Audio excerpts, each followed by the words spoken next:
Imagine a wedding so scandalous, so invasive, that the bride's most private moments were judged not by her husband, but by an entire court. In medieval Europe, purity wasn't just personal, it was political, and every whisper, every gesture, every inch of flesh could determine the fate of kingdoms. Behind velvet curtains and sacred rituals, power, lust, and fear intertwined in a spectacle both horrifying and fascinating. This is a story of obedience forced, of authority unchecked, and of a young woman caught in a ritual designed to control not only her body, but the destiny of nations. Step inside the shadows of history, where the line between love, law, and cruelty was not just blurred, it was erased.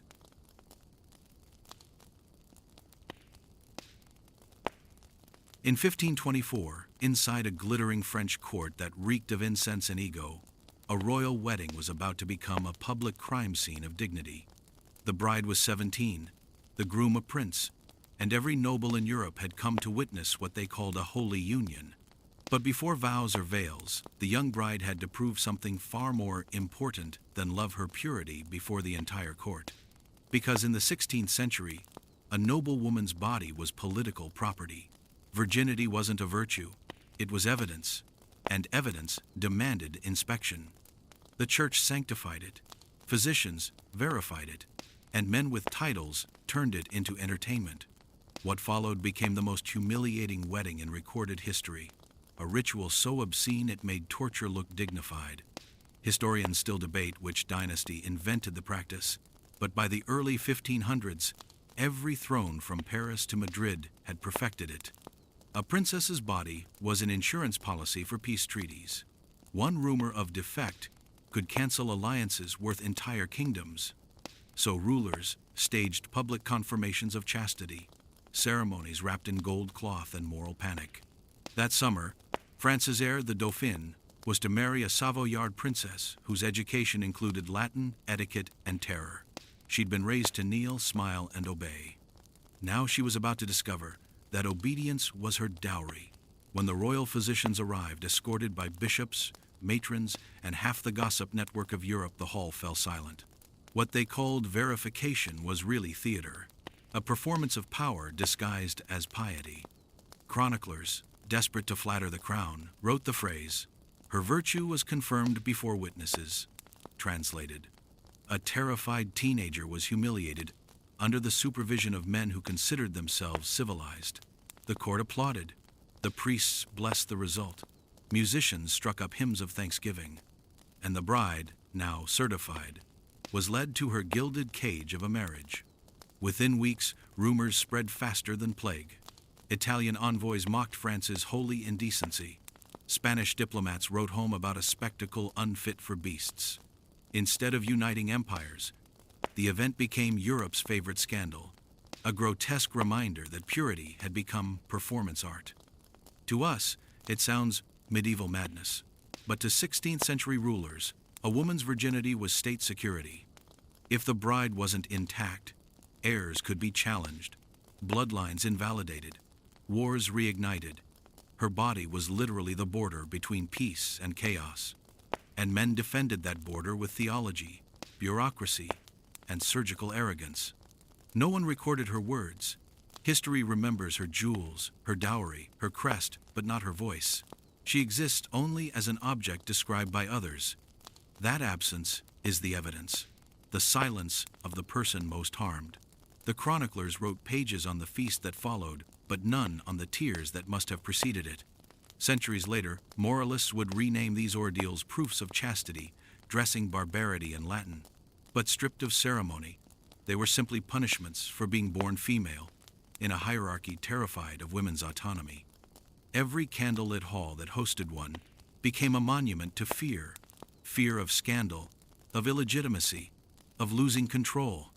And this anonymous bride, whoever she truly was, became the perfect symbol of that fear. Her humiliation wasn't an accident, it was policy. The ritual told every watching noblewoman exactly where power ended and obedience began. It said, "Your body belongs to the state before it belongs to you." The audience didn't gasp, they nodded. To them, it was justice. To us, it's pathology wearing pearls. When modern historians look back, they call it the politics of purity. But to the girl at the center of it, it was probably simpler. A lifetime of dread packed into 1 hour of exposure, followed by applause.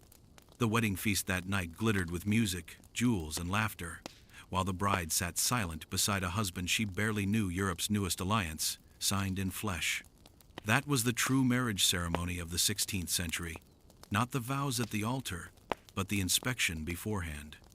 A state built on superstition had demanded proof that innocence could be measured, witnessed, and owned. And in that hall of gold and horror, one trembling bride proved nothing except how far power will go to make purity perform.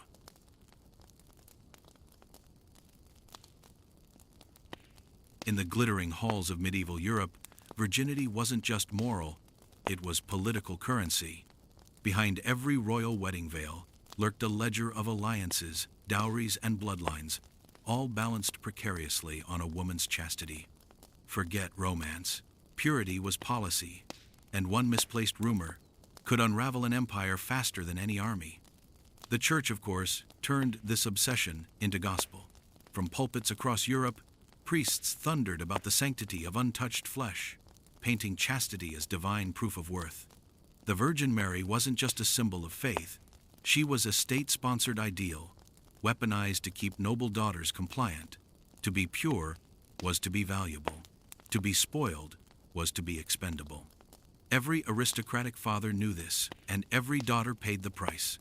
By the 14th and 15th centuries, purity had become a bureaucratic nightmare. In France, marriage contracts contained purity clauses requiring a bride to prove her virtue before the vows were even spoken. Families hired physicians to inspect, witnesses to attest, and priests to bless the process because apparently, God himself needed notarized confirmation of virginity. A single whisper of impropriety could nullify treaties and sink entire dynasties. A bride's body wasn't her own. It was collateral in the grand banking system of monarchy. And it wasn't just France. In England, wedding ceremonies turned consummation into public spectacle. Courtiers escorted the royal couple to the bedchamber, offered ceremonial prayers, and depending on the decade and the level of depravity, sometimes stayed to ensure completion. The following morning, the court awaited its proof, the blood-stained sheets triumphantly displayed like battle trophies. If the linen came back clean, panic followed. Councils convened, physicians were summoned, and gossip exploded across Europe faster than plague. This wasn't prudish morality, it was politics disguised as piety. A virgin bride guaranteed that the heirs of kings were legitimate. Her chastity preserved dynastic stability. Her body, a living contract ensuring no foreign seed, diluted the royal bloodline. Every drop of purity was a matter of national security. Consider Margaret Tudor, sister of Henry VIII, who married James IV of Scotland in 1503. Chroniclers celebrated her maidenly virtue, as if her womb alone secured peace between England and Scotland. But beneath the flattery was fear. Fear that if she wasn't pure, the alliance itself would crumble. And just a few decades later, her brother Henry weaponized that same paranoia to destroy Anne of Cleves. Claiming she wasn't a virgin, he annulled their marriage, humiliated her publicly, and shattered England's alliance with Germany. The failure wasn't military, it was marital. This fixation had roots in medieval science, which was more superstition than fact. Physicians, parroting Aristotle and Galen, insisted virginity could be visibly detected. They described the hymen as a holy seal, a divine stamp certifying a woman's untouched status. Never mind anatomy or consent, male scholars claimed authority over the unseen. And when their examinations failed, they simply blamed women for deceptive nature.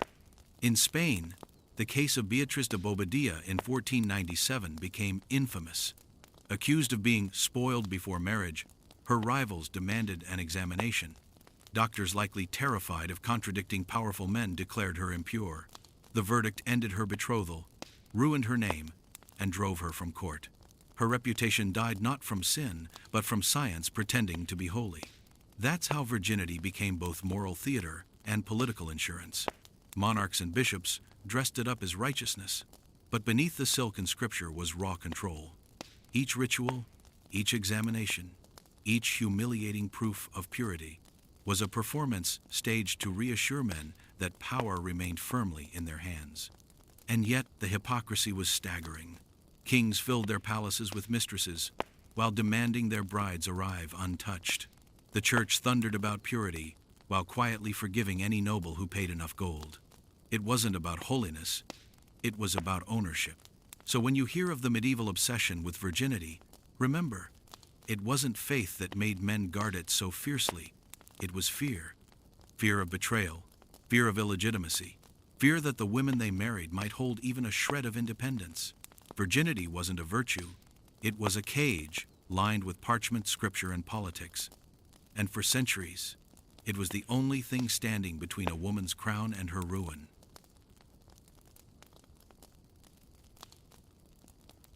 History loves to dress tyranny in lace. Behind every royal wedding portrait, those solemn faces frozen in oil and gold, was a woman who never got to choose the hand that held hers.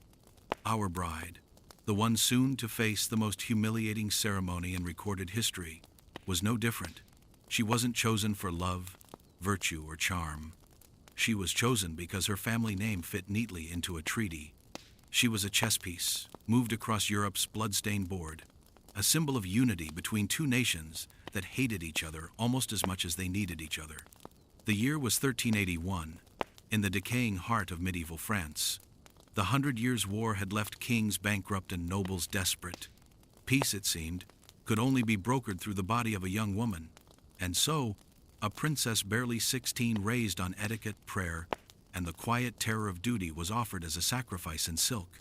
Her name was whispered in halls lined with heraldry, debated by men who treated her virtue like currency.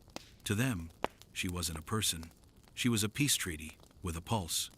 Her groom was decades older, a war-seasoned monarch known more for gout than gallantry. He'd already buried 2 wives and half his dignity. But he needed an heir, and more importantly, a connection to her powerful father. Their union was to be proof that France and Burgundy, 2 lions with locked jaws, could share a throne bed. The only question that mattered was whether the bride was worthy, and by worthy, they meant untouched. The court physicians were summoned, their credentials less medical than political. These were men whose livelihoods depended on pleasing kings, not healing patients. Their task? To verify that the princess was exactly as pure as the alliance required. The irony, of course, was thicker than the incense filling the chapel. Half the men demanding proof of her innocence had bastards scattered across the countryside. But hypocrisy was the bedrock of medieval politics. In the weeks before the wedding, rumors began to swirl through Paris like flies on a banquet table. Was the bride truly a virgin? Was her beauty exaggerated by desperate ambassadors? Did she limp? Was she too frail to bear children? None of these were moral questions, they were matters of policy. An unfit bride meant a broken treaty. And so the whispers grew until even the clergy joined in, drafting sermons about the sanctity of the womb, while secretly betting on whether the match would collapse. The princess herself said nothing, because silence was the only weapon she had. Every step she took toward her wedding day was choreographed by men who spoke of God while counting coin. Her dowry included jewels, lands, and a guarantee of obedience. The irony? Her consent was written by the same advisors who forbade her from reading the contract. She was a ghost in her own story. And yet, despite the theater of piety, the political stakes were brutal. If the marriage failed, France would lose Burgundy's armies. If it succeeded, the fragile peace might hold long enough to rebuild. The entire future of the realm rested on whether one terrified teenager satisfied the court's idea of perfection. That was medieval diplomacy in a nutshell. Bloodshed replaced by bedchambers, swords traded for ceremonies, and women reduced to test subjects in royal experiments. On the morning of her wedding, the streets of Paris erupted with feasts and fireworks. But inside the palace, tension reigned.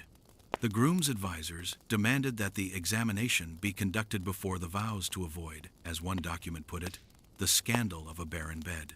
The bride's entourage objected, citing modesty and decency. But modesty had no place in politics.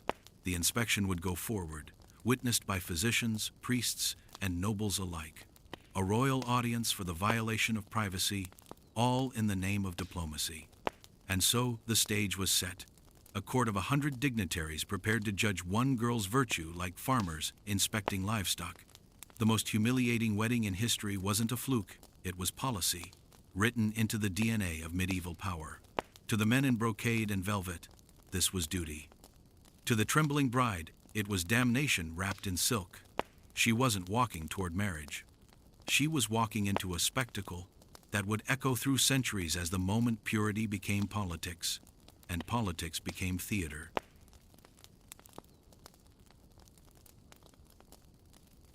If medieval politics had a favorite pastime, it wasn't war or hunting, it was humiliation, and nowhere was that spectacle more gloriously grotesque than in the royal marriage bed. The medieval elite could turn a private moment into a public festival faster than you can say, "God save the crown." Take, for example, the bedding ceremony, a charming custom designed to prove that two noble houses had truly united not in spirit, but in flesh. It began as a symbolic blessing, then devolved into one of the most bizarre and invasive traditions in European history. By the late 15th century, it was common practice for courtiers, priests, and physicians to witness the newlyweds' intimacy, or at least pretend to. This was not love. It was bureaucracy wrapped in bed linens. The church justified it as a guarantee of legitimacy.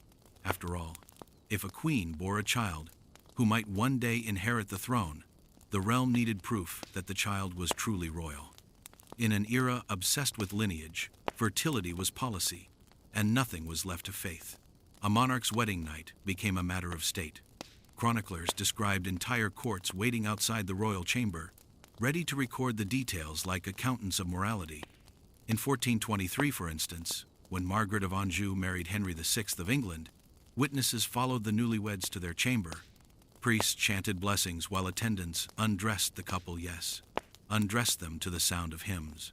Once the royal pair were tucked into bed, the curtains were drawn, and the room cleared. Outside, nobles toasted the occasion, confident that God and government had just merged beneath the sheets. The ceremony ended with the court's declaration that the marriage had been consummated in the eyes of the realm. Whether it actually had been, didn't matter. The paperwork said yes, and that was enough for history. But the practice wasn't confined to England. Across the Channel, the French court elevated it into theater. During the marriage of Louis XII and Mary Tudor in 1514, witnesses entered the bridal chamber carrying torches, observing as the king climbed into bed with his teenage bride. The chronicler, Edward Hall, wrote with chilling casualness, "The curtains were drawn and all departed, having seen enough." Enough of what exactly he didn't specify, and perhaps it was better that way. For the women involved, these ceremonies were less about faith and more about surveillance. Their bodies were contracts, their discomfort was collateral.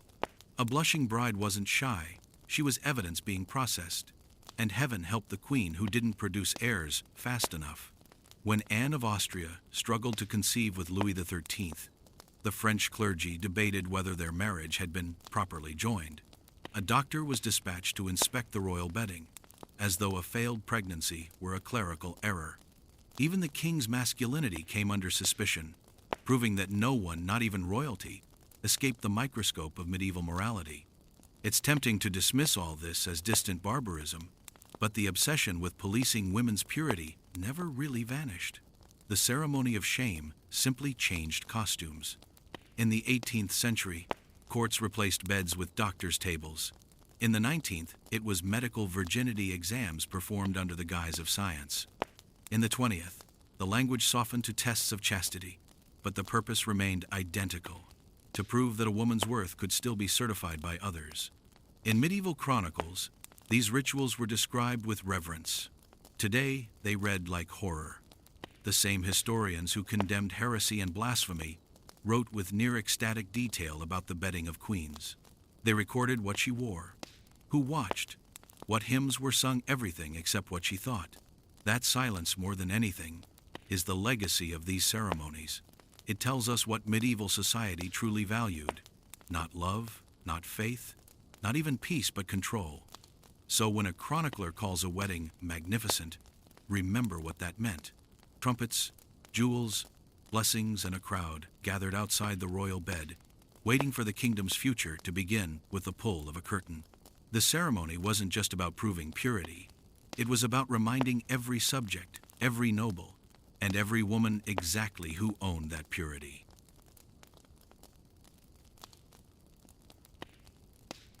If you've ever wondered how medieval nobles managed to be both bored and depraved at the same time, here's your answer. When war wasn't entertaining enough, when hunting lost its thrill, the royal court turned to a new pastime, watching. Watching their kings, watching their queens, and most disturbingly, watching their weddings. To modernize, it's madness. To the medieval elite, it was tradition. Public observation was legitimacy. If the court didn't see it, it might as well not have happened. So the same people who spent mornings judging heretics and afternoons gossiping about who smelled like plague, spent their evenings peeking into royal bedchambers under the sacred banner of duty. No one embodied this better than the Valois and Bourbon courts of 15th century France, where ceremony was obsession and privacy was a myth. Courtiers bore witness to every royal milestone from birth to death, and everything awkwardly in between. They attended meals, prayers, and medical treatments, and yes, wedding nights. The king's body belonged to the realm, and so did his bride's. The health of the kingdom depended on both, and the court made sure everything worked as advertised. When Louis XII of France married Mary Tudor in 1514, dozens of nobles were invited to watch them go to bed. Chroniclers claim the king, in his 50s and visibly ill, joked about his stamina. Courtiers laughed nervously as they ushered him toward the bed, like attendants escorting a prized racehorse. When he died just 3 months later, rumors exploded that Mary's youth had exhausted him.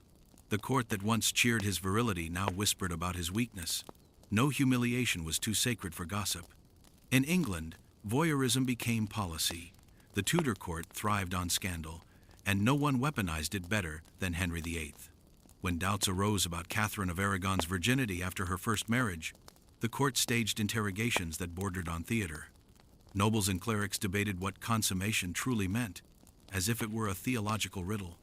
Henry used those whispers decades later to justify his annulment, proving that what the court saw or claimed to see could rewrite history. Voyeurism wasn't merely entertainment, it was politics. To be a courtier was to observe, record, and comment. Power demanded an audience, and that audience demanded intimacy. Behind every throne stood a crowd of witnesses, ready to interpret every gesture and rumor. Under their gaze, personal lives became public property. It's easy to picture these nobles as jeweled voyeurs clutching goblets behind tapestries, but many saw their presence as sacred duty. To witness was to affirm truth. To affirm truth was to preserve order. Reputation became reality. The queen who smiled too little was cold. The one who smiled too much was impure. The king who prayed alone was pious. The one who didn't invite observers was suspect. Even the palaces themselves reflected this obsession. Royal chambers were built like stages, rooms within rooms, each designed for visibility. The king's bedchamber wasn't a sanctuary. It was a performance hall. Curtains replaced walls. Courtiers replaced privacy. And rumors replaced history. And of course, all this voyeurism came with a cost paid mostly by women. Queens were watched, tested, and discussed in ways kings never were. A monarch's body was divine. A queen's body was evidence. If she bled, conceived, or failed to conceive, the court noticed. If she stumbled at a ceremony, whispers of bad omens followed her. Power had eyes, and those eyes never blinked. By the late 16th century, a few monarchs began to rebel against this grotesque theater. Elizabeth I turned voyeurism into propaganda. If they were going to watch, she'd decide what they saw. Her unmarried body became a weaponized symbol of divine virginity, a calculated performance that mocked the very system that created it. But for most queens before her, the court's gaze was a curse. To be royal was to live surrounded by witnesses never loved, only studied. Their lives weren't fairy tales. They were autopsies performed in public. Because in the medieval imagination, the crown was sacred, but privacy was sin. And the court, ever faithful, made sure sin was impossible.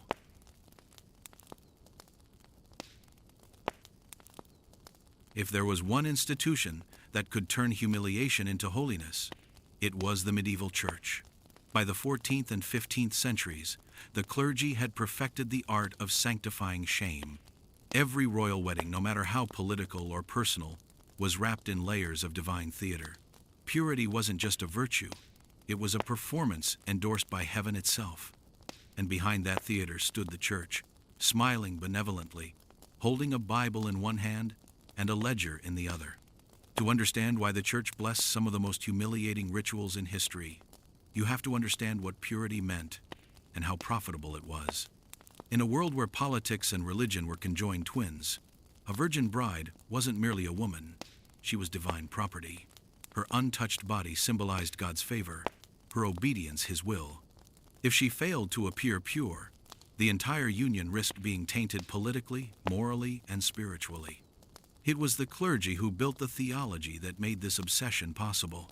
Church fathers like Augustine of Hippo and Thomas Aquinas declared virginity the ultimate moral currency. Sex, even within marriage, was a concession to weakness.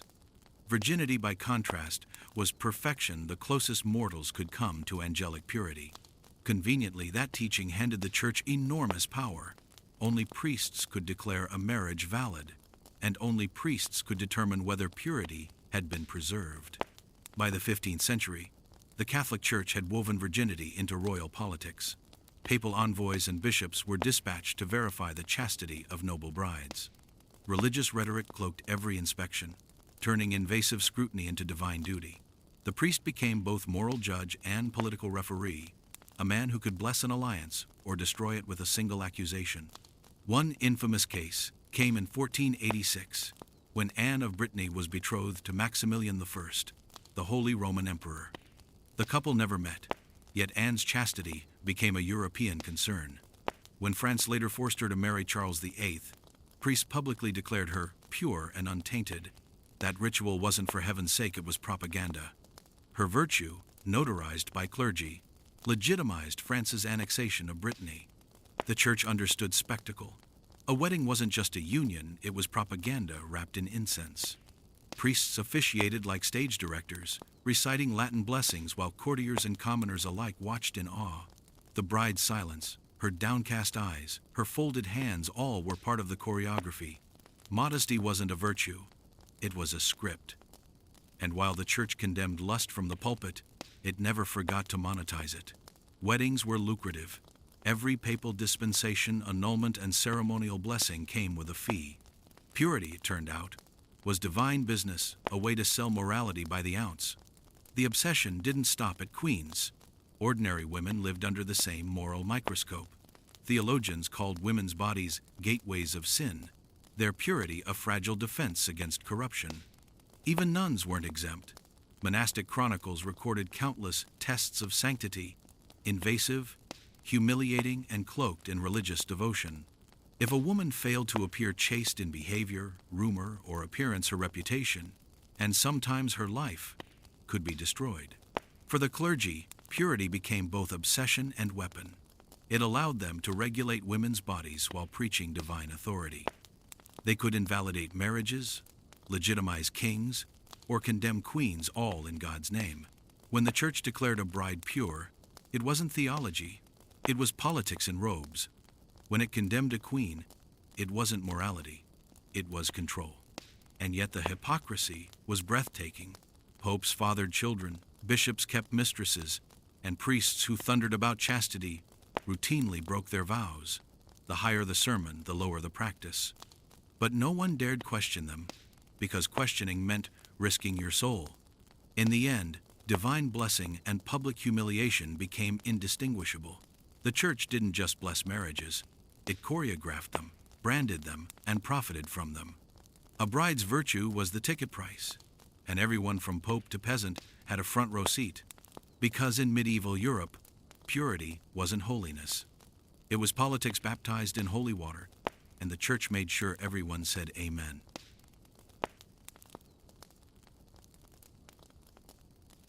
By the late 15th century, the human body had become a battlefield, and the doctors were its generals. Every inch of royal flesh was a matter of state, every blemish a potential scandal. But medicine, as the court practiced it, wasn't science. It was theater in Latin. The leading actors weren't healers, but courtiers with medical degrees, eager to prove loyalty by examining truth itself, often through the bodies of women who had no say. Court doctors didn't treat illness so much as they treated anxiety, the monarchy's terror of weakness.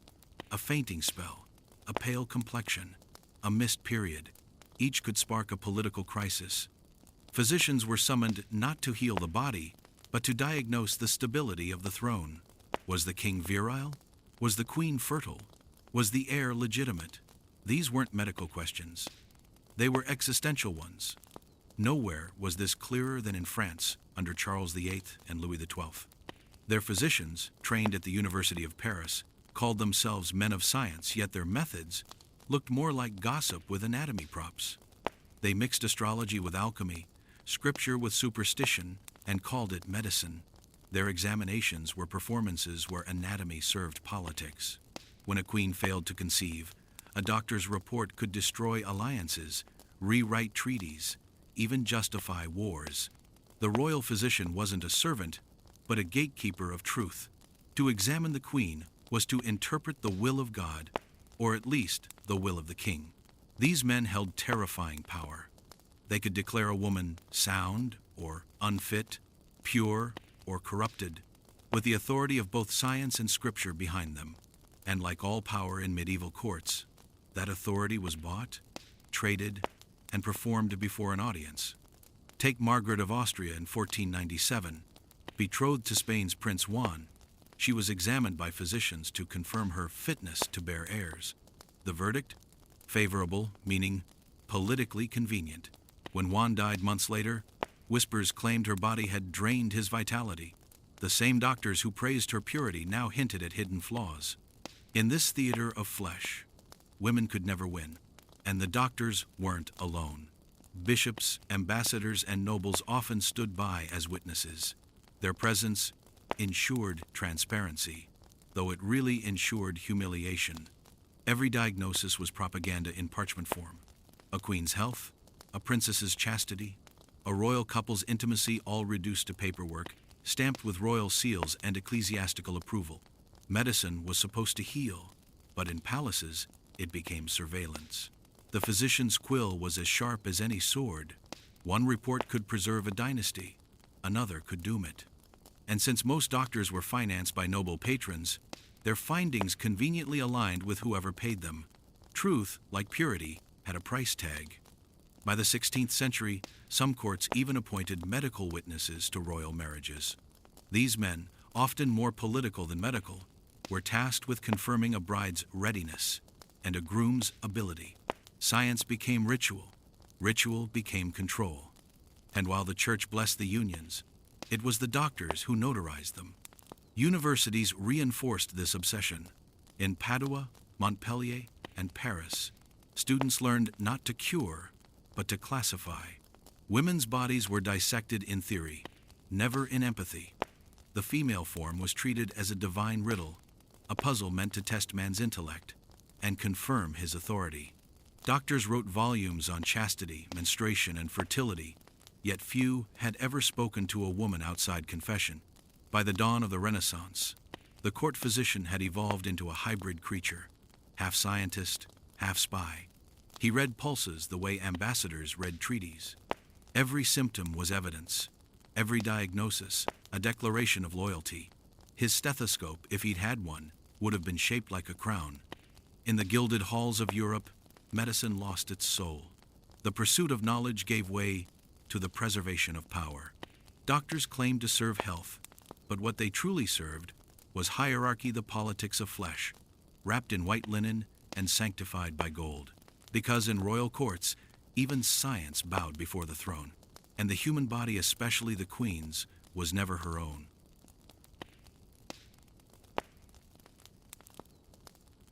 If there's one thing medieval Europe loved more than holiness, it was a good show, preferably one involving humiliation, incense, and a royal title. Medicine, religion, and gossip were so tightly entwined that the difference between a diagnosis and a drama was often just the size of the audience. What the church and crown called examination was, in truth, performance, a morality play, where flesh became scripture and science became spectacle. The stage was the royal court, dripping with velvet and hypocrisy.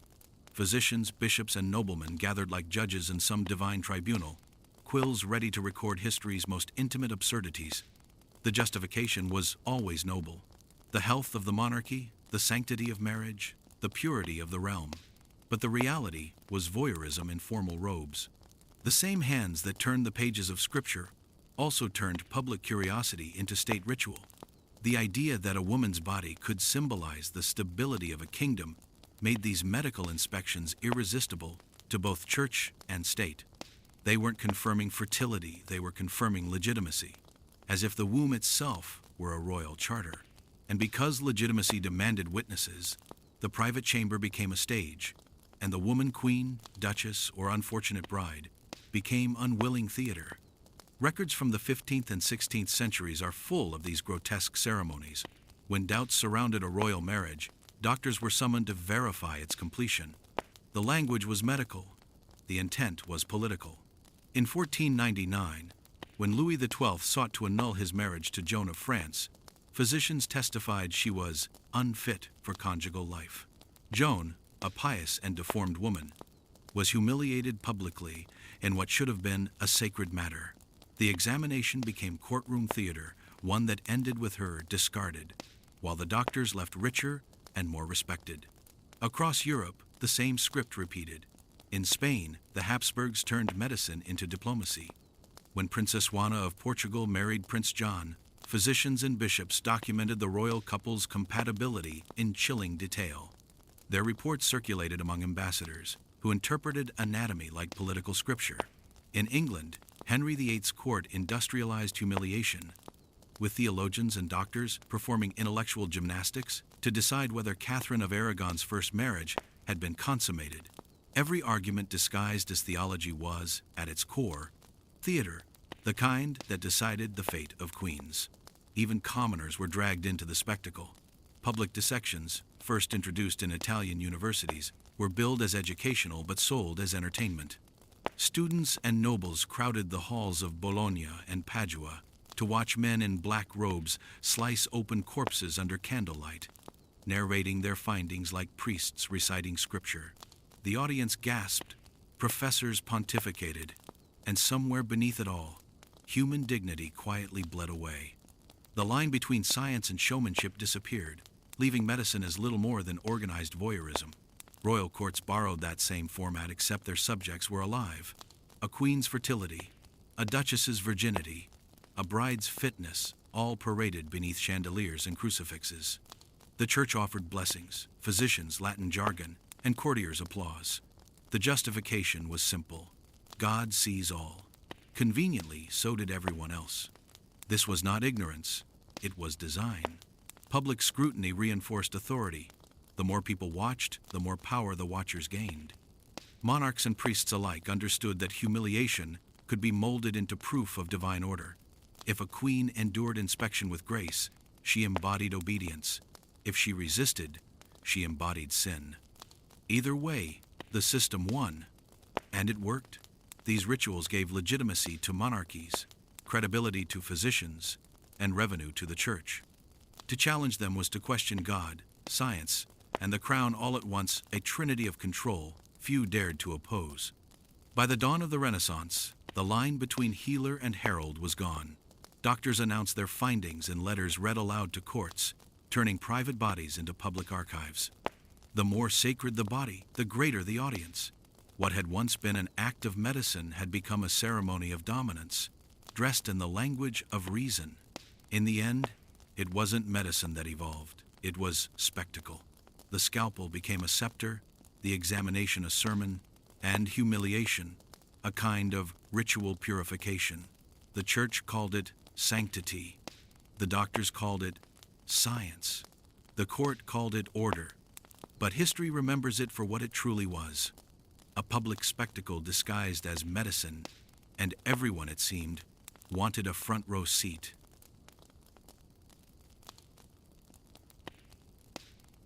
In medieval Europe, the royal bed was never simply furniture. It was a courtroom, a stage, and often a battlefield. Its linens bore witness to the most intimate and politically explosive ritual of all, the consummation of marriage. While villagers could wed quietly and move on, monarchs could not. Their unions were national business, their bodies instruments of dynastic proof, and legitimacy demanded witnesses, written reports, and frequently ecclesiastical ceremony. Sweat, stains, and testimony replaced intimacy with scrutiny, and the slightest misstep could ripple into scandal, war, or dynastic crisis. The bedchamber became a theater of authority, where dynasties were secured, alliances confirmed, and dignity publicly dismantled. In a world where divine right justified crowns, sexual unions required oversight from God's earthly representatives, bishops to bless the rite, courtiers to bear witness, and physicians to record signs who interpreted the human body as both legal evidence and spiritual testimony. What began as a symbolic testament to piety evolved into one of the most humiliating forms of political theater Europe ever staged, a ritual spectacle draped in velvet, incense, and hypocrisy. The euphemism public bedding masked a blunt reality, state surveillance masquerading as ceremony. After vows were exchanged, couples were escorted to beds prepared for inspection. Curtains might obscure vision, but the audience listened, judged, and recorded every sound. When the act was declared complete, evidence was scrutinized: sheets, linens, occasionally garments, or the parties themselves. This grotesque procedure was not an oddity, but a courtly norm, and no realm refined it more skillfully than France. In 1533, the marriage of Henry, Duke of Orleans, and Catherine de' Medici presented the ritual in full pageant. Priests blessed linens, nobles whispered wagers, and a private union became public performance. England elevated the practice into bureaucratic obsession. When Mary Tudor married Philip II of Spain in 1554, English and Spanish courtiers produced separate written reports on the bedding to ensure both crowns could claim the alliance had been sealed. The next morning, sheets might be displayed to ambassadors as legal proof. Failure to produce the proper marks could spark rumors, lawsuits, or diplomatic crises. For royalty, virginity was verification, not merely virtue. Henry VIII's court turned the custom into a tyrannical obsession. Catherine of Aragon's marital history was dissected by theologians, arguing about consummation as if it were a legal quibble. Anne of Cleves was discarded after Henry deemed her body unsatisfactory. In the Tudor world, consummation became governance. Private acts were repurposed as public proof, and a king's grievance could recalibrate alliances and succession in an instant. The church codified the spectacle. Bishops authored manuals describing what counted as proof, visible signs, bodily warmth, and traces of exertion terms that read like forensic checklists. In one notorious account, a physician reported bruises as evidence of consummation. In another, midwives testified at councils about the state of linens. Clergy who thundered against lust, nevertheless, authored the very paperwork that turned intimacy into legal evidence. Ambassadors wrote dispatches summarizing bedding reports, chancery clerks filed them into state archives, and foreign courts used such records as bargaining chips proof that could break treaties or legitimize heirs. Sometimes the ritual tipped into farce. Burgundian poets mocked bedding ceremonies. Courtiers composed double entendres about royal prowess. Gossip spread faster than plague. The bed became a column in the court gazette, its sheets headline news. Yet beneath the jokes lay a harsh reality. These performances stripped women of agency. A spotless sheet could ruin reputations and realms. A stained one could stabilize alliances. Brides were reduced to proof, texts, their bodies archived in chancery. Over time, public bedding retreated into documentation and diplomatic discretion, but its logic endured. Legitimacy remained tied to surveillance, and power continued to be measured against bodies rather than consent. Monarchs traded linen for headlines, but the principle that private bodies could be public evidence persisted. Medieval courts wrapped the practice in ceremony and scripture, but the message was blunt. Truth required witnesses. Modern historians call these rituals a brutal blend of law, religion, and theater, a reminder of how thoroughly power can claim the human body. Nothing, however sacred, escaped examination. The church called it divine order. The court called it tradition. History calls it what it was: the royal bed, the original stage for Europe's most indecent performance.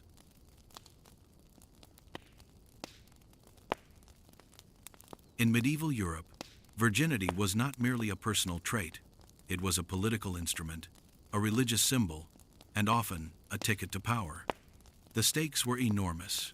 A bride's purity could determine dynastic succession, secure alliances, or even ignite war.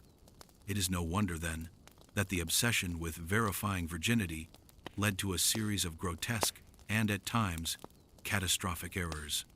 These were not merely embarrassing mistakes, they were public spectacles with consequences that could ruin reputations, destabilize kingdoms, and humiliate women in ways that echoed for decades. The logic behind virginity tests was as flawed as it was invasive. Physicians, midwives, and occasionally clerics were called upon to inspect the bride's body, to certify her chastity before she entered the royal bed. Methods ranged from palpation to visual inspection, sometimes including the infamous two-finger test, and always under the guise of medical or religious necessity. In reality, these assessments were subjective, rife with personal bias, and astonishingly fallible. And yet, a failed test could be treated as incontrovertible evidence of moral, political, or spiritual failure. One of the most infamous incidents occurred in the late 15th century at the French court. Charlotte of Savoy, betrothed to a high-ranking noble, underwent the customary inspection. The court-appointed physicians pronounced her imperfectly pure, though contemporary accounts suggest they were influenced more by political rivalry than physical evidence. The verdict was catastrophic. Charlotte's marriage was postponed, her dowry questioned, and rumors circulated that she had dishonored her family. Only years later did chroniclers note that the physician's measurements had likely been misread, a tragic misjudgment in a culture that demanded absolute certainty. Mistakes were not confined to France. In Spain, the case of Princess Juana of Castile highlights how errors in judgment could shape history. Known posthumously as Juana la Loca, her marriage to Philip the Handsome required verification of virginity, a requirement imposed by the Habsburg court. Doctors and midwives initially reported anomalies, later clarified as harmless variations of anatomy. Yet the initial rumor fueled gossip, casting Juana's loyalty and character into doubt. The court's obsession with proof contributed to the paranoia that would later define her reputation and justify political restrictions on her autonomy. Even the methods themselves were often disastrous. Instruments intended to assist in examinations were crude, unsanitary, and sometimes dangerous. Mistakes could cause real physical harm, leading to infections, bleeding, and trauma. In certain documented cases, women were physically injured during inspections, and the blame fell entirely on their bodies rather than the incompetent or unscrupulous examiners. In a society where a woman's worth was measured by her ability to pass a test she did not control, these accidents were treated as moral failings rather than medical errors. The consequences extended beyond the individual. A failed virginity test could destabilize diplomatic negotiations, trigger annulments, or provide rivals with justification to challenge succession. In 1514, the marriage of a young princess in Burgundy faced scrutiny not for her character, but because foreign envoys demanded evidence of her chastity. A misinterpreted examination nearly resulted in a diplomatic crisis, only averted through intervention by multiple clerics and physicians, a dramatic example of how flawed medical assessments could ripple through political spheres. The absurdity of the tests did not escape contemporary observers. Satirical poems, chronicles, and letters mocked the procedure, highlighting its invasive nature and the human tendency to project political fears onto private bodies. Yet mockery rarely prevented harm. Social and political pressures outweighed both reason and ethics. The bride's body was the proof required by kings, bishops, and diplomats alike, and failure, real or imagined, was a punishment in itself. Ultimately, these errors exposed the dangerous intersection of power, medicine, and morality. Virginity tests, presented as instruments of truth, were deeply unreliable, yet they carried consequences that were brutally real. Women paid the price of fallible judgment, and courts demonstrated that even sacred institutions could be instruments of public humiliation. When virginity tests went wrong, the repercussions were felt not just by the bride, but by dynasties, nations, and history itself, a grim testament to the cost of measuring human worth by flawed standards.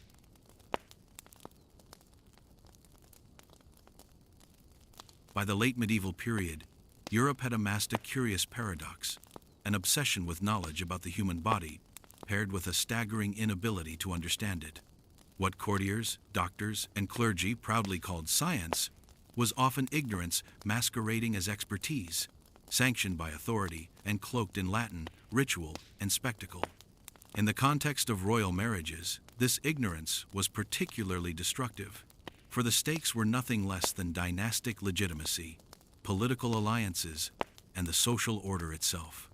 The science of ignorance, as it came to be practiced, transformed curiosity into cruelty, observation into oppression, and the human body, especially the female body, into a site of political theater. Medical texts from the 14th and 15th centuries reveal a worldview governed as much by superstition as by fact. Anatomists wrote volumes on fertility, menstruation, and virginity, yet few had ever interacted with a living woman outside the confessional. Students were trained to classify bodies theoretically, to measure hymens and predict childbearing potential, but practical experience was scarce. Observation was filtered through expectation. A body could not fail to conform to ideology.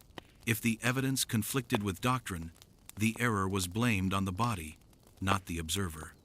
Royal courts were laboratories of this so-called knowledge. Physicians equipped with dubious instruments, arcane charts, and a performative confidence were tasked with verifying brides' virginity, diagnosing fertility, or assessing the king's vigor. These were not simple medical consultations. They were examinations under duress, often conducted before audiences of dignitaries, clerics, and sometimes entire courts. The science at play was less about understanding human physiology than about legitimizing political narratives. A queen's body could confirm an alliance or justify annulment. A princess's hymen could decide whether a kingdom would be inherited peacefully or fall into conflict. The most infamous examples came from France and Spain, where courts institutionalized observation as policy. Physicians performed intricate inspections of young brides, measuring, prodding, and recording every detail, as if human tissue were a legal document. Yet, the instruments were crude, knowledge incomplete, and the methods entirely subjective. In many cases, errors were inevitable. Misreading an anatomical feature could label a woman impure, lead to annulments, or provoke scandal. And because authority royal, ecclesiastical, and medical converged, these errors were rarely questioned. A queen might be innocent of any fault, yet her reputation could crumble under the weight of an expert report. This science extended to fertility as well. Doctors attempted to predict childbearing potential through urine, pulses, and visual inspection. Astrology, humor theory, and Galenic medicine dictated conclusions. If a woman failed to conceive, it was assumed she was defective. If a man was impotent, rumor or medical report could erase legitimacy. The science was absurd, yet its consequences were brutally real. Annulments, political maneuvering, imprisonment, and sometimes exile. Ignorance, when authorized and performed theatrically, became a tool of power. Universities across Europe contributed to this phenomenon. Lectures in Padua, Montpellier, and Paris encouraged students to memorize anatomical theories while discouraging practical empathy or critical observation.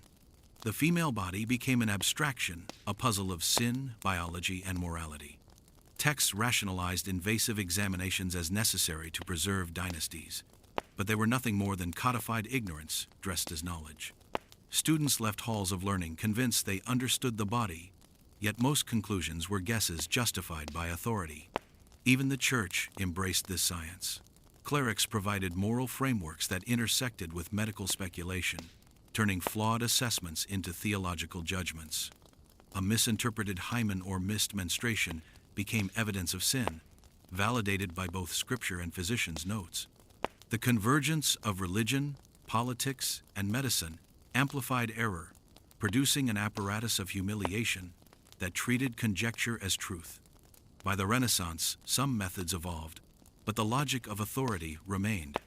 Knowledge had grown, instruments had improved, yet human bodies, particularly women's, were still sites where ignorance ruled and power triumphed. The science of ignorance was never merely academic. It was a mechanism of control, a spectacle of judgment, and a reminder that even the most ostentatious pursuit of knowledge could become tyranny. In the end, medieval Europe celebrated the illusion of understanding while punishing the vulnerable for its failures. The royal court, the physician, and the church, all institutions claiming insight, proved time and again that certainty was dangerous, observation deceptive, and human bodies, especially female, perilously exposed to the science of ignorance.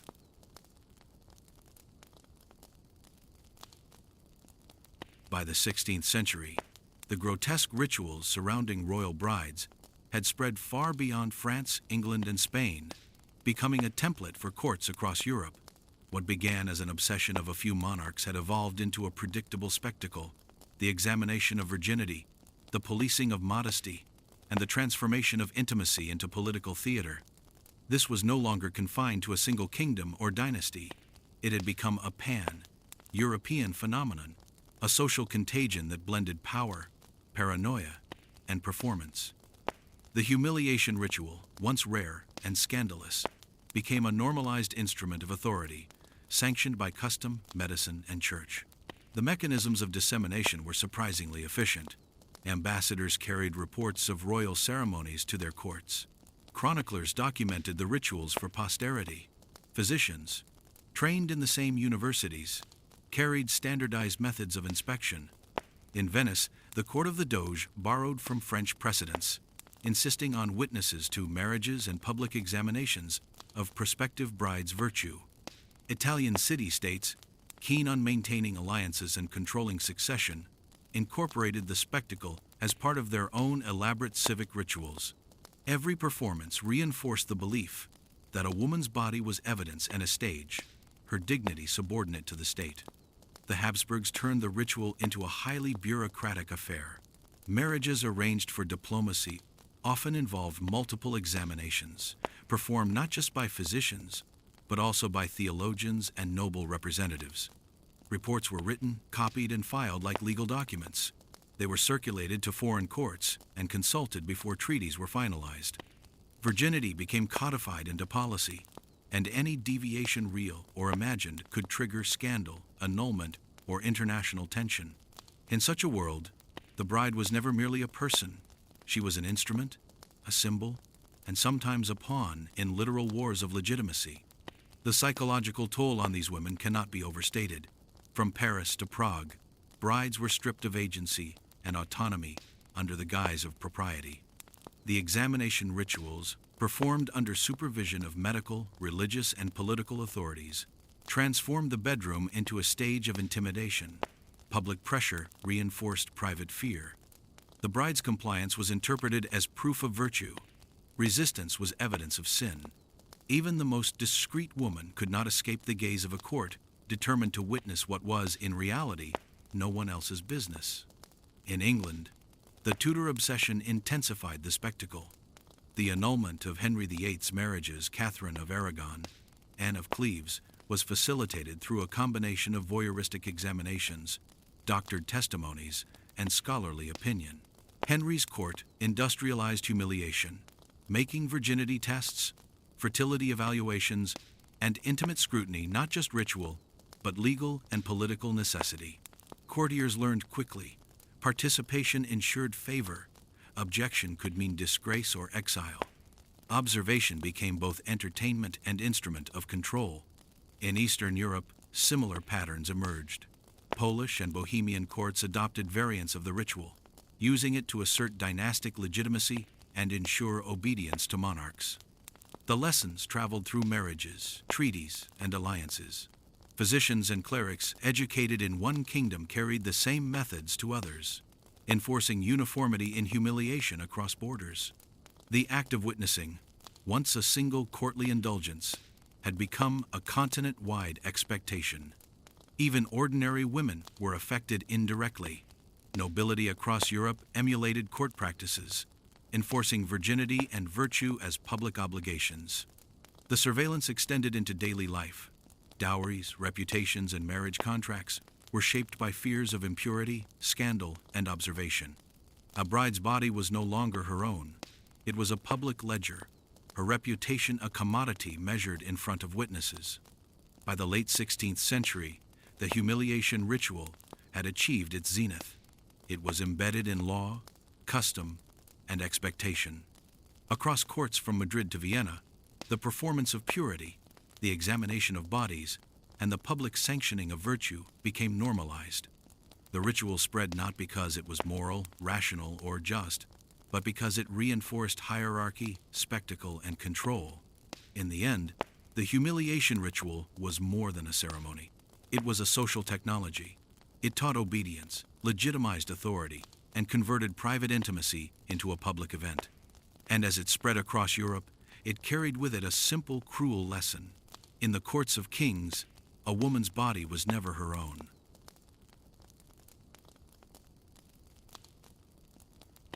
In the historical record, the bride is almost always absent. Chronicles, letters, and court reports focus on kings, diplomats, physicians, and priests. But the woman at the center of the spectacle is often reduced to a footnote, a set of observations, or a sheet of evidence. Yet imagining the bride's perspective reveals a story of fear, shame, and resilience. A human being thrust into a ritual designed to strip her of autonomy, dignity, and privacy. Her body, her honor, her future, every aspect of her existence was subject to public scrutiny, and her voice was rarely permitted to interrupt the narrative. To be a royal bride in medieval Europe was to live in a cage gilded with velvet and gold. Before the marriage even began, she was measured, examined, and compared against a checklist of virtue, chastity, and compliance.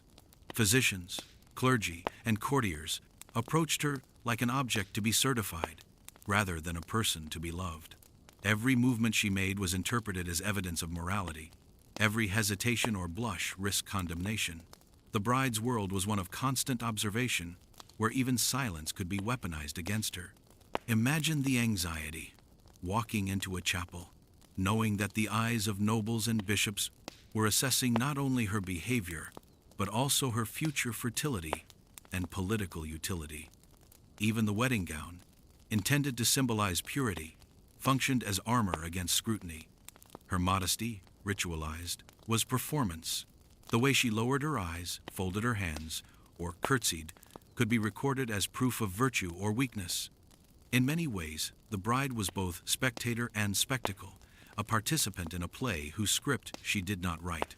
The consummation of marriage, the most intimate act imaginable, was the ultimate betrayal of privacy. In courts across France, England, Spain, and beyond, the bed was transformed into evidence, and the bride into a reluctant performer. Curtains might separate the participants from the crowd, but the knowledge that her actions were being monitored, judged, and later reported created a suffocating atmosphere. Fear, anxiety, and humiliation were constant companions. What should have been an act of personal connection became an instrument of politics, and the bride's consent was irrelevant to those wielding power. Pain was not only physical, but emotional. Reports of examinations often described the bride as trembling, fainting, or forced to endure procedures that were invasive, degrading, and sometimes medically unnecessary. Even when physicians or clerics acted under the guise of science or religion, the bride experienced it as coercion. Her body was not her own. It was territory to be surveyed, verified, and sometimes weaponized in the pursuit of alliances, inheritance, or dynastic survival. Despite these pressures, many brides developed strategies of subtle resistance. Compliance could coexist with quiet defiance, a look, a hesitation, a word withheld. Some cultivated patience and endurance, surviving the ritualized humiliation by understanding the audience, the stakes, and the rituals. Others used intelligence and charm to navigate the treacherous web of courtly observation, turning scrutiny into a means of survival. The bride's perspective, though muted in official sources, often reflects extraordinary psychological resilience. At times, historical letters and memoirs hint at the bride's inner world: anxiety over public perception, grief over the loss of privacy, or fear for personal safety. In a society where reputation was paramount, even minor missteps could provoke rumor, shame, or worse. She lived in a dual reality, a private self trapped behind a public performance. Her body, her virtue, and her choices were contested spaces, yet she had to move through them with grace, diplomacy, and endurance. Ultimately, the bride's perspective illuminates the human cost of political ritual. While courts celebrated purity, power, and legitimacy, the women at the center endured fear, coercion, and invisibility. They were not merely participants in dynastic politics, they were living, feeling witnesses to their own exploitation. Their stories, often unrecorded, remind us that behind every historical spectacle, there was a person experiencing terror, confusion, and courage in equal measure. In the end, the bride's perspective forces us to confront a harsh truth. History remembers kings, bishops, and protocol, but it rarely remembers the women whose bodies and dignity made those histories possible.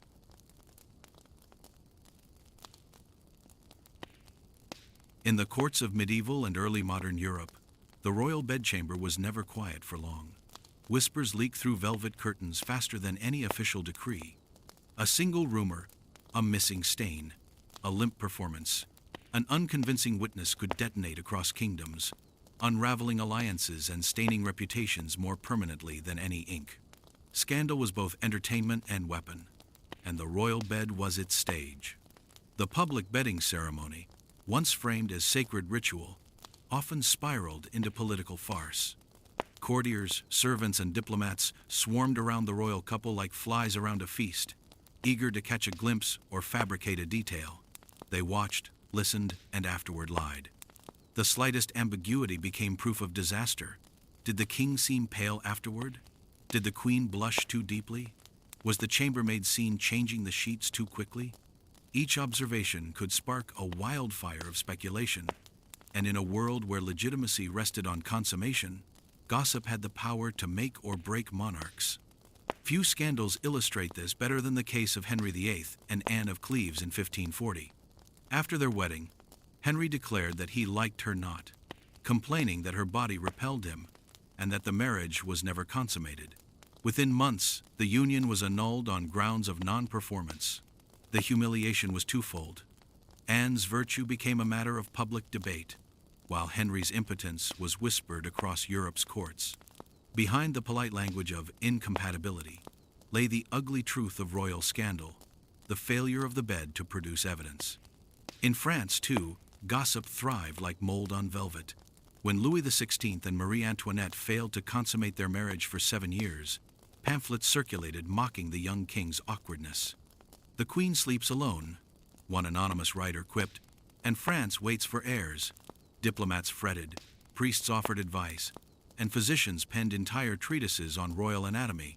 What should have been private struggle became international embarrassment, amplified by the voyeurism of the age. Even in royal silence, the bed spoke volumes. The anatomy of scandal was always the same: rumor, investigation, and humiliation. Courtiers would swarm to confirm or deny the gossip, physicians would conduct humiliating verifications, and poets would immortalize the disgrace in verse.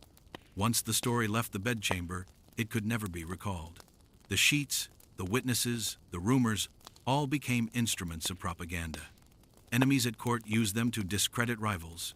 Foreign ambassadors reported them home as state intelligence. The royal bedchamber, supposedly a sanctuary, became the most dangerous place in the kingdom. For queens, scandal was a no-win game. If she bled, she was impure. If she didn't, she was unchaste. A spotless sheet could be seen as deceit, a stained one as shame. Catherine of Aragon was humiliated in court, as bishops debated whether her marriage to Arthur had been true in body. Anne Boleyn, accused of adultery, saw her private life dissected as proof of treason. In each case, the female body became evidence in a trial she could never win. The men were not immune, though their scandals were often treated as comedy rather than tragedy. Kings who failed to perform faced ridicule, but rarely ruin. Yet even they lived under constant threat of exposure. Every alliance depended on heirs, and every heir depended on a night of successful performance. To falter was to risk the collapse of kingdoms. Sexual politics was national politics, and scandal was the currency of both. Over time, the bedchamber scandal evolved from whispered rumor to printed spectacle. The rise of pamphlets and broadsheets in the 17th century turned royal gossip into public entertainment. The people who once gathered in cathedrals to bless royal beds now gathered in taverns to mock their occupants. Privacy, once merely fragile, became impossible. The royal body watched, judged, and dissected remained forever public property. The scandal in the bedchamber revealed the hypocrisy at the heart of monarchy. The same rulers who preached virtue lived in systems that demanded surveillance, suspicion, and humiliation. Behind the pomp and prayer, every crown was held together by rumor. Every dynasty owed its legitimacy to what could or could not be proven in a single night. And so, the royal bed became more than a site of pleasure or power. It was a courtroom, a confession booth, and a gallows. In its silken shadows, reputations died quietly, while the world outside feasted on their remains.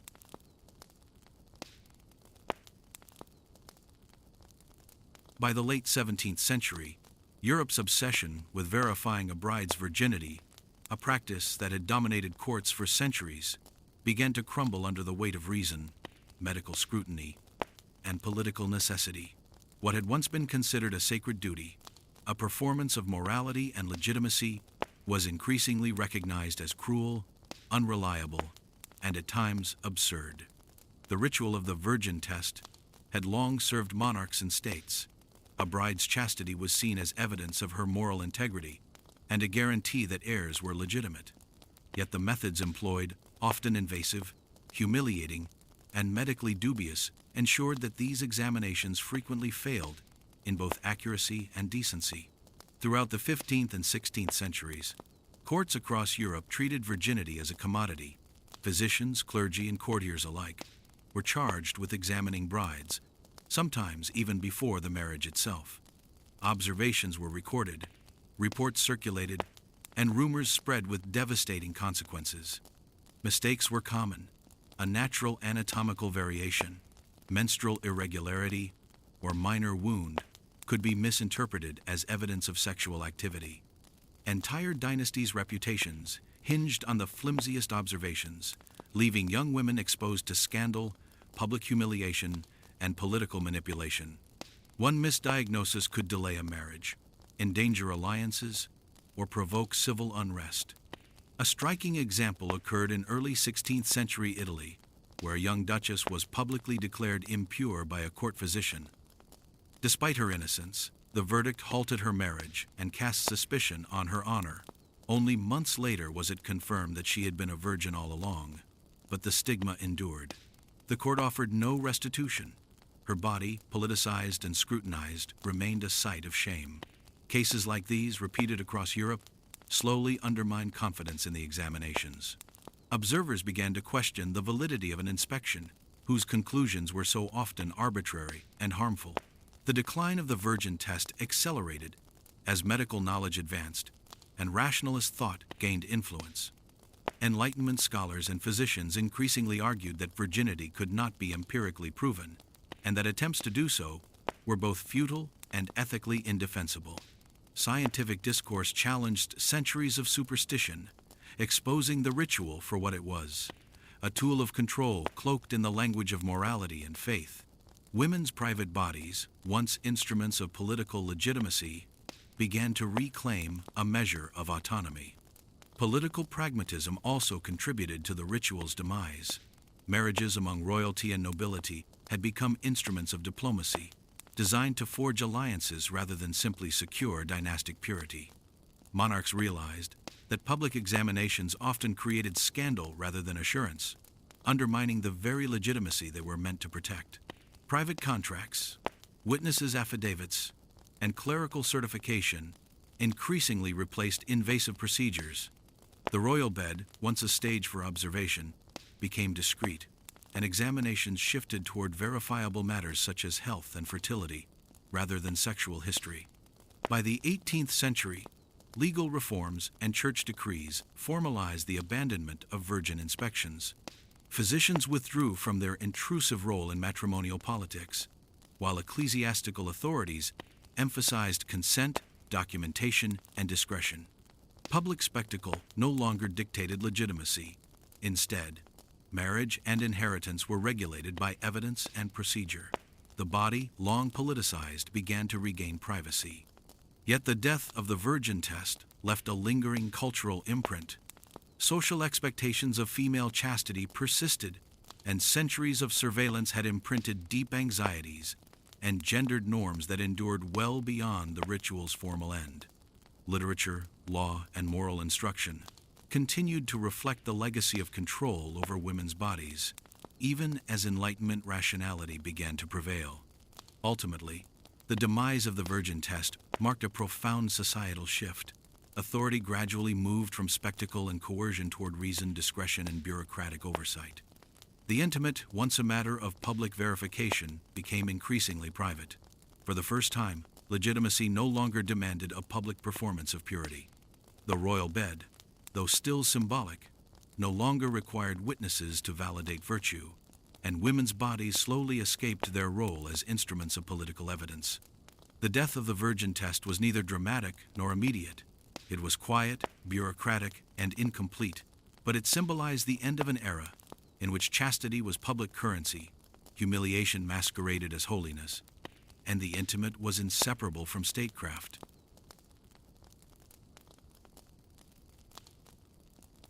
The story of the royal bride, scrutinized by physicians, courtiers, and clergy, did not end with the death of the virgin test.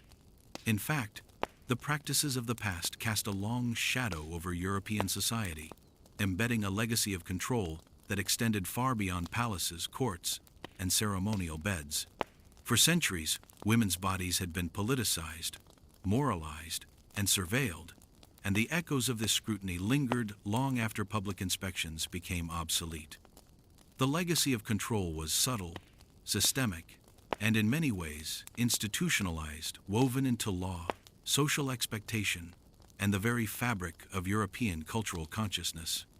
At the heart of this legacy was the idea that female bodies were public property. Queens, princesses, and noblewomen were treated as political instruments. Their virginity, fertility, and obedience were scrutinized, documented, and verified to ensure dynastic continuity. Even after the 18th century, when the formal rituals of verification faded, society continued to police women's behavior. Morality became codified.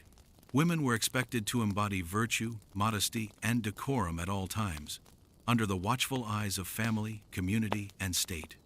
A misstep, real or imagined, could ruin reputations, impede marriages, or spark scandal.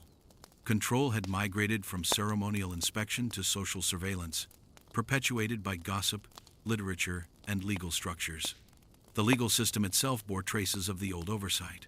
Marriage laws emphasized the bride's consent, purity, and comportment, often framing her body and behavior as a matter of public concern.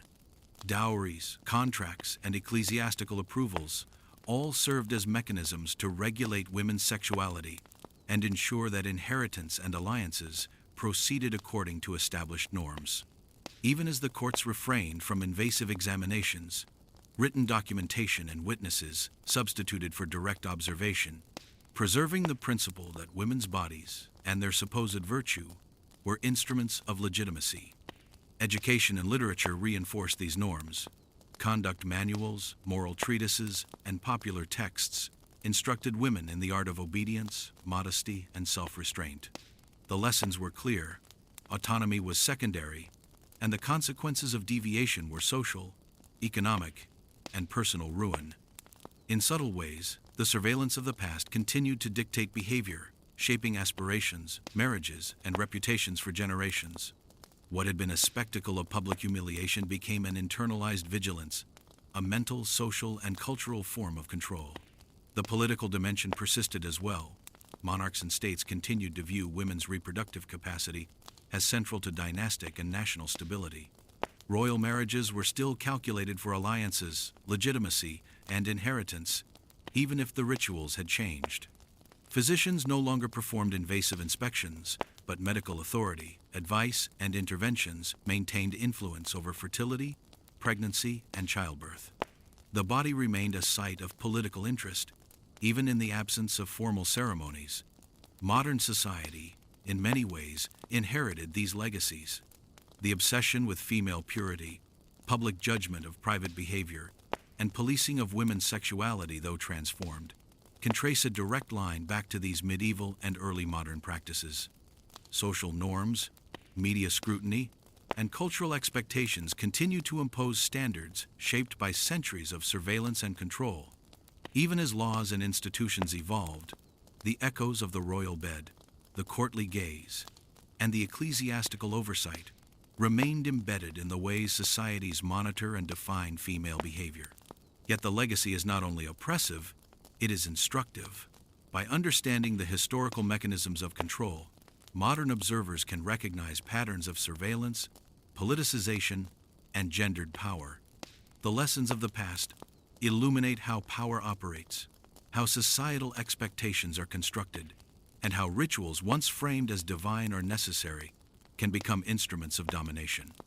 Ultimately, the story of the bride examined by the entire court before her wedding is more than a historical curiosity. It is a cautionary tale about the intersection of power, gender, and spectacle, and about how control can survive long after the original rituals have ended.